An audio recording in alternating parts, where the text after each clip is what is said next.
അങ്ങാടിയിൽ തോറ്റതിന് അമ്മയോട് എന്ന പഴഞ്ചൊല്ല് അന്വർത്ഥമാക്കുകയാണ് കേരളത്തിലെ തിരഞ്ഞെടുപ്പ് പരാജയങ്ങളോടുള്ള ഇടതുമുന്നണിയുടെ പതിവ് പ്രതികരണങ്ങൾ. നിഷേധം, ന്യായീകരണം, ഒടുവിൽ ഭീഷണി എന്നിങ്ങനെ നീളുന്ന രാഷ്ട്രീയ ശൈലിയുടെ ഏറ്റവും വലിയ ഉദാഹരണമാണ് തദ്ദേശ തെരഞ്ഞെടുപ്പിലെ കനത്ത തിരിച്ചടിക്ക് പിന്നാലെ SFI നേതാവ് PM ആർഷോ പാലക്കാട് മണ്ണാർക്കാട് നടത്തിയ പ്രസംഗം. തിരഞ്ഞെടുപ്പ് ഫലപ്രഖ്യാപനത്തിന് ശേഷം CPM ഓഫീസിന് മുന്നിൽ മുസ്ലിം ലീഗ് പ്രവർത്തകർ നടത്തിയ ആഹ്ലാദ പ്രകടനമാണ് PM ആർഷയുടെ പ്രകോപനപരമായ പ്രസംഗത്തിന് പെട്ടെന്നുള്ള കാരണമായത്. ജനാധിപത്യപരമായ ഒരു തിരഞ്ഞെടുപ്പ് ഫലം അംഗീകരിക്കുന്നതിന് പകരം അക്രമാഹ്വാനത്തിലൂടെ പ്രതികരിക്കുന്ന രീതി പാർട്ടിയുടെ മനോഭാവം വെളിവാക്കുന്നു എന്ന വിമർശനം ശക്തമാണ്. ആർഷോയുടെ പ്രസംഗത്തിന്റെ പ്രധാന ലക്ഷ്യം മുസ്ലിം ലീഗായിരുന്നു. പ്രവർത്തകരെ അഭിസംബോധന ചെയ്തുകൊണ്ട് അദ്ദേഹം നടത്തിയ പരാമർശം നേരിട്ടുള്ള ഭീഷണിയുമായിരുന്നു. പാതി മാത്രം അറിയാവുന്ന അഭ്യാസവുമായി നിങ്ങൾ ഇറങ്ങിപ്പുറപ്പെട്ടിരിക്കുകയാണല്ലോ. നിങ്ങൾക്ക് പാതി അറിയാവുന്ന അഭ്യാസവുമായിട്ട് പാതിരാത്രിയിൽ ഇറങ്ങിയാൽ ഞങ്ങൾക്ക് മുഴുവൻ അറിയാവുന്ന അഭ്യാസം നിങ്ങളെ പഠിപ്പിക്കും. അങ്ങനെ ചെയ്യുകയാണെങ്കിൽ പിന്നെ മണ്ണാർക്കാട് മുസ്ലിം ലീഗ് ഉണ്ടാവില്ല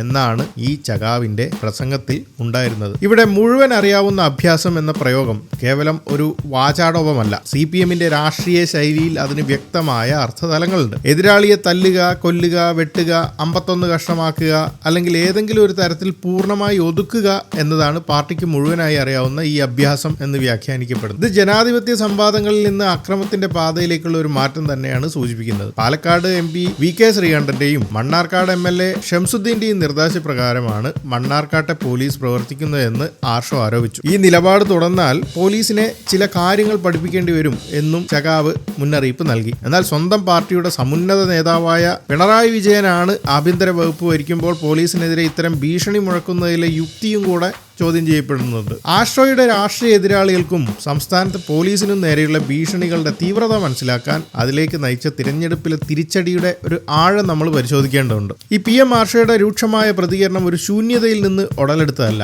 മണ്ണാർക്കാട് നഗരസഭയിൽ ഇടതുപക്ഷ ജനാധിപത്യ മുന്നണിക്ക് നേരിടേണ്ടി വന്ന കനത്ത പരാജയത്തിന്റെ നേരിട്ടുള്ള ഒരു പ്രതിഫലനമായിരുന്നു അത്. UDF വ്യക്തമായ ഭൂരിപക്ഷത്തോടെ അധികാരം നിലനിർത്തിയപ്പോൾ LDFന് പ്രദേശത്ത് കനത്ത തിരിച്ചടിയാണ് നേരിടേണ്ടി വന്നത്. ഈ പരാജയം എങ്ങനെയായിരുന്നു നമുക്ക് നോക്കാം. കുന്തിപ്പുഴയിലെ ഫലം, അതായത് നഗരസഭയിലെ 1-ാം വാർഡായ കുന്തിപ്പുഴയിലെ ഫലം എന്താണെന്ന് നോക്കിയാൽ മനസ്സിലാവും. UDF സ്ഥാനാർത്ഥിയായ മുസ്ലിം ലീഗിലെ KC അബ്ദുൾ റഹ്മാൻ 301 വോട്ടിന്റെ ഭൂരിപക്ഷത്തിലാണ് ജയിച്ചത്. അതേസമയം LDF സ്ഥാനാർത്ഥി ഫിറോസ് ഖാൻ ലഭിച്ചത് ആകെ 1 വോട്ട് മാത്രം. കുന്തിപ്പുഴയിൽ സ്ഥാനാർത്ഥിക്ക് കേവലം 1 വോട്ട് മാത്രം ലഭിച്ചത് നാണക്കേടിന്റെ ഭാരം കാരണം തലയുയർത്തി നടക്കാനാവാത്ത ഗതികേടാണ് ഇടതുമുന്നണിക്ക് സമ്മാനിച്ചത്. ഈ കടുത്ത രാഷ്ട്രീയ അപമാനമാണ് ആർഷോയുടെ പ്രകോപനപരമായ പ്രതികരണത്തിലേക്ക് നേരിട്ട് നയിച്ച പ്രധാന ഘടകം. എന്നിരുന്നാലും ഈ നാണംകെട്ട തോൽവി മാത്രമല്ല ആർഷോ അടുത്തിടെ നേരിട്ട ഏക പൊതു തിരിച്ചടി. അദ്ദേഹത്തിന്റെ ഏറ്റുമുട്ടൽ ശൈലി ഒരു രേഖപ്പെടുത്തപ്പെട്ട രാഷ്ട്രീയ മാതൃകയുടെ ഭാഗമാണ്. ഏതായാലും മണ്ണാർക്കാട്ടെ പ്രസംഗം ഒരു ഒറ്റപ്പെട്ട സംഭവമല്ല. PM ആർഷോയുടെ രാഷ്ട്രീയ ശൈലി മനസ്സിലാക്കുന്നതിന് മുൻപുണ്ടായ ഒരു പൊതുവേദിയിലെ ഏറ്റുമുട്ടലുകൾ കൂടി ഒന്ന് നോക്കേണ്ടതുണ്ട്. തദ്ദേശ തെരഞ്ഞെടുപ്പ് കാലത്ത് മനോരമ ന്യൂസ് പാലക്കാട്ട് കോട്ട മൈതാനിയിൽ സംഘടിപ്പിച്ച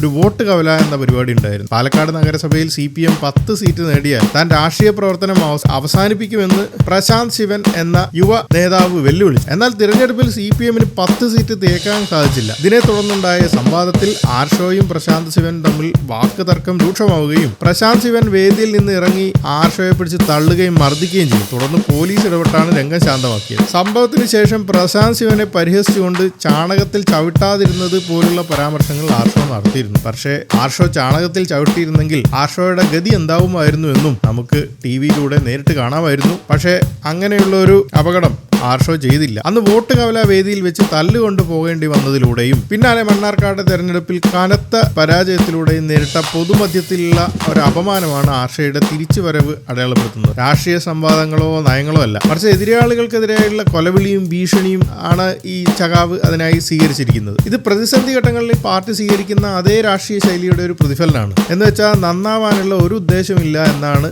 ഈ DYFI അല്ലെങ്കിൽ SFI മൂത്തു നരച്ച SFI കാരൻ പറയുന്നത്. നന്ദി.